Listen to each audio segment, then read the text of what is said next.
back. It's Community Conversations. I'm Miss Community Clovia. It's our final show with Richmond Mayor L. Douglas Wilder of Community Conversations, giving us the state of the city of Richmond. And we're going to go back to the beginning, our humble beginning. You were sworn in January of 2005. And my first Community Conversations aired on February 4th, 2005. And, you know, a lot of elected officials talk about, you know, we're going to start a newly reformed government and we're going to weed out all of the negative stuff and we're going to start positive and we're going to have a great administration. And everybody says this thing, all right? And it's so funny. I know you talked to, President-elect Barack Obama. He said the same thing. He was going to hit the ground running. And you said the same thing to me.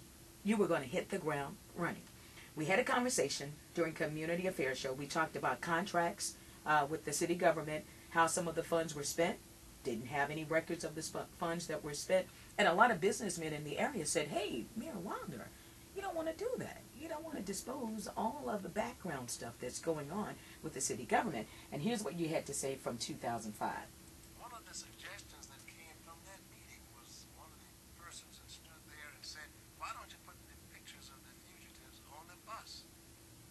All right, so we've kind of switched that around, but we were talking about, well, let's take it to the citywide meeting from December of 2004. Mm-hmm.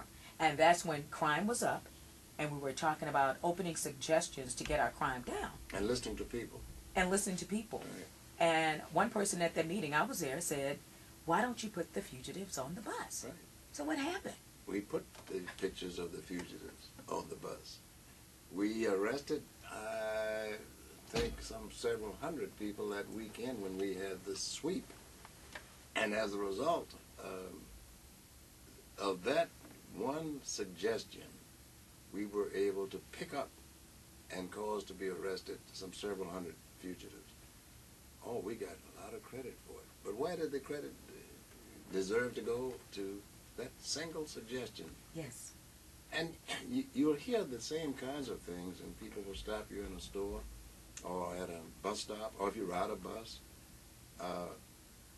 The public is so affected by government that they can really give you the effects of what it means to them.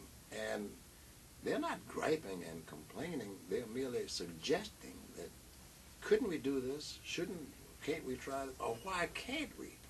And I've always believed that people are so far ahead of leaders that if we spent the time listening to them, but showing that we listen to them, we'd be much better off ourselves. Because the first thing you would say, well, they're not qualified in this position.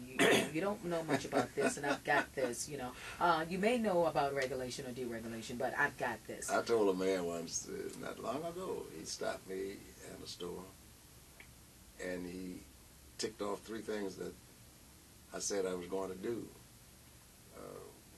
before I was elected. And he said, you've done those things. He said, you've not been following what you've been saying and what you've been doing. And then he said, I want to talk about some things at the state and the national level. And he started speaking about several issues, very good. And I said, well, you're not supposed to be bringing those issues up. First of all, you're not dressed like it. You don't have the position. You're not supposed to think like that. And he looked at me quixotically. In other words, what are you talking about? And I said, that's how people regard you. And it's a mistake.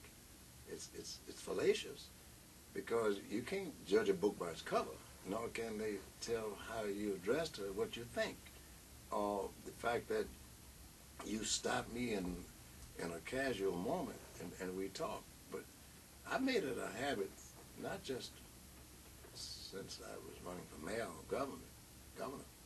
I've always believed in listening to people. You can get better ideas as to what's going on. And not only that, you can watch and see what needs to be fixed and how you fix it. You go to a circumstance and see kids laying around doing nothing. You say, well, you should be in school. Then why aren't we doing a better job with truancy? Or you see kids having the availability of getting their hands on drug paraphernalia like needles and syringes and quinine and stuff. That's why I put in a bill back in 1972 to let Virginia be one of the first states in the country to have a drug paraphernalia bill. You use those things at election time to show what you can do, But the more important thing, as I've said in terms of this young man that I was talking to, get in a position to be able to do something, to be able to convince other members of the Senate or the House of Delegates or the governor, members of the city council or the mayor's office, be in a position to direct activities to handle the resources of government and their taxpayers' dollars for the taxpayers themselves. The one thing I want to do during the presidential election and local and state elections, as we were knocking door to door and getting folks registered to vote curbside, get involved in government affairs. Right. Your elected officials work for you. Some folks come down and spend all the time at your church. Stay right back on that. Elected officials work for you. Yes. You don't work for them. You don't have to do what they tell you to do. You don't have to accept what they say. Question them, absolutely. Or they want to come to your church at a time when services are going on, and they want to tell you, well, I'm not here to interrupt your services, but vote for me. Why? Why do you come here? Have you been to my neighborhood? Have you been to see the condition of my streets, my schools? You say you're going to do this and the other. When? And why have you not up to this point? And so those are the questions that I think, as a result of this election, more people have been more positivized by what they can do. But we have to continue. You can't stop. We've had the presidential election. Everyone was excited about that with our local and state can't election. Stop. But, in January, the second week in January, we have the General Assembly. And the General Assembly is going to be back in session. So I'm going to start with all of our listeners. It's called Feet on the Footsteps of the General Assembly. Now, for all of the folks, Chloe, I want to start the process of getting my rights restored. What am I going to do? I have two senators and 2 delegates right now pushing for this restoration of rights, constitutional amendment. And we had one delegate to say to me, you know what, we've been trying to push this through. It hasn't been killed, but it's tabled until the next year, but you didn't have me on the scene.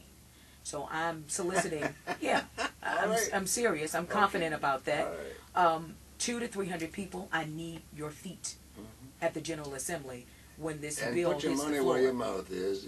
Can you cut it? Can you get somebody to support what you are trying to do? If not, why not? Then why do you support what they're trying to do?